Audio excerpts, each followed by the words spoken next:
আমরা শেখ হাসিনা সরকারকে বাংলাদেশ থেকে বিতাড়িত করতে পেরেছি। বাংলাদেশে এখনো গণতন্ত্র পূর্ণ প্রতিষ্ঠা হয় নাই। আমাদের আন্দোলন ছিল গণতন্ত্রের।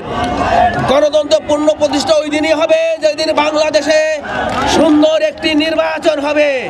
আমাদের প্রিয় নেতা জনাব তারেক রহমান সাহেব বলেছেন ডিসেম্বরের মধ্যে নির্বাচন দিতে হবে।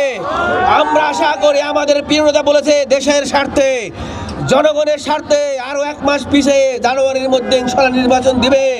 তাই আপনারা জানেন বর্তমান তত্ত্বাবধায়ক সরকার প্রধান লন্ডন বসে আমাদের প্রিয় নেতার সাথে দেখা করে একটি সুন্দর সমাধান এসেছেন। যেই সমাধানটি হলো বাংলাদেশ জাতির জন্য একটি অনেক গুরুত্বপূর্ণ ছিল। বাংলার মানুষের গণভোটের রায়ে বিএনপি সরকার ক্ষমতায় এসে বাংলাদেশ আওয়ামী লীগ বাংলাদেশে একটি নিষিদ্ধ সংগঠন হিসাবে হাইকোর্ট থেকে ঘোষণা দিয়েছে। সেই নিষিদ্ধ সংগঠন আজ একটি কর্মসূচি দিয়েছিল।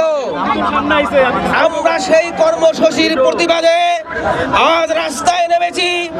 আপনারা জানেন শেখ হাসিনা বাংলাদেশে 18টি বছর কিভাবে আমাদের বিএনপি পরিবারের উপরে নির্যাতন চালিয়েছিল।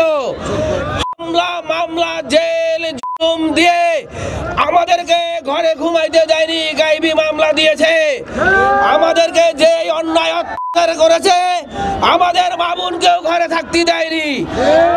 সেই জুন জুলাইয়ের আগস্টে গণহত্যা করে শেখ হাসিনা বাংলাদেশ থেকে পালিয়েছে।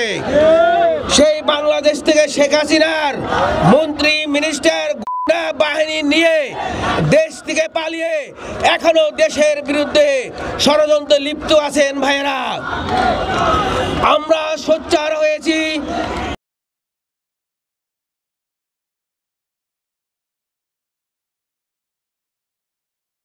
বাংলাদেশ থেকে হিসাবে পালিয়েছো, তুমি বাংলাদেশে যত ষড়যন্ত্রই করো না কেন বাংলার মানুষ তোমাকে আর প্রশ্রয় দিবে না। বাংলার মানুষ শুধু দিনক্ষণ গুনতেছে তোমার ফাঁসির জন্যে। বাংলার মানুষ তোমার ফাঁসি যায়, বাইরে ফাঁসি না। শেখ হাসিনার গুন্ডা বাহিনী, হেলমেট বাহিনী, হারুন বাহিনী আজ দেশ থেকে বিতাড়িত হয়েছে। আমরা জুলাইয়ে যে ছাত্র জনতা বিএনপি পরিবার মিলে যে আন্দোলন করে সংগ্রাম করেছি, সেই সংগ্রামে আমরা একটি ধাপ পার করেছি। শুধু আমরা শেখ হাসিনা সরকারকে বাংলাদেশ থেকে বিতাড়িত করতে পেরেছি। বাংলাদেশে এখনো গণতন্ত্র পূর্ণ প্রতিষ্ঠা হয় নাই। আমাদের আন্দোলন ছিল গণতন্ত্রের। গণতন্ত্র পূর্ণ প্রতিষ্ঠা ওই দিনই হবে যেদিন বাংলাদেশে সুন্দর একটি নির্বাচন হবে।